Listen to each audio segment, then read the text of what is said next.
Hey there. So I'm in the middle of a Perrin Turbo Inlet install.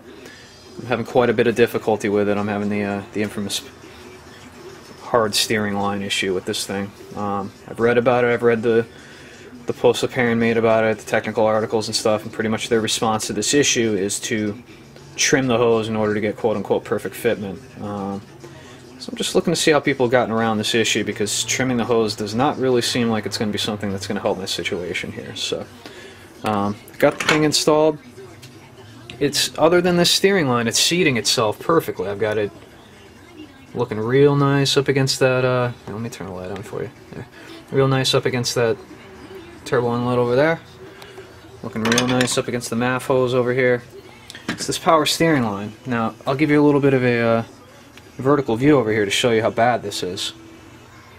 Not even close to being able to fit in there, okay? Look at the, there. I'm going to try to put that down there. Look how far offset this is. Not even close to being able to fit. I can't even really push it in place. I mean, the dent that this thing is going to put in this Perrin hose from actually seating it where it's supposed to go in the power steering pump there, unacceptable. I'd give it a month before it ate through that, at best. So I don't know. I mean, I'm looking to see what people do, because, you know, well, you'd say, oh, you know, they say to trim it to get it to fit right. Why the hell don't you trim it? Well, here, let's look at the clearance that we have to work with over here. In order to get this thing seated correctly, okay, see the clearance that we got there? In order to get it seated correctly, we would have to move the thing back and or to the left, okay? So let's talk about going to the left first.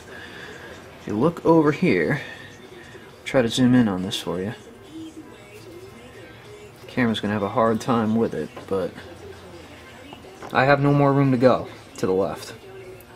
See how it's literally, it's butted right up against the manifold over here. Cannot go to the left, okay? So you would say, well, why don't you move it back? Well, my limiting factor over here to the rear is this coupler, okay? Now, I have what, maybe an 1/8 of an inch, maybe a 1/4 of an inch of space to move the hose in the backward position to give myself a little bit more room to clear over here. Not even close to being able to give me enough room. Not even close. So, you know, I'm looking for some people that have been through this, trying to figure out what the hell I'm doing wrong here, because even if, and I don't want to do it unless it's like a last resort, even if I were to trim some material off of the back of this to get the entire thing to get pushed back more, I can only go so far until I'm butting this coupler up against this manifold over here, and that's it. Again, I get like an 1/8 of an inch, 1/4 inch at most, and I just don't really see it being enough at all. So, I mean, this is very disappointing, something that's, I mean, this is a $200 inlet hose, supposedly with some decent R&D behind it, and I don't even see that being close to being able to fit without really manipulating this thing. I mean, just take a look at, it's hard to see with the lines in here, but there's not a lot of room to work with.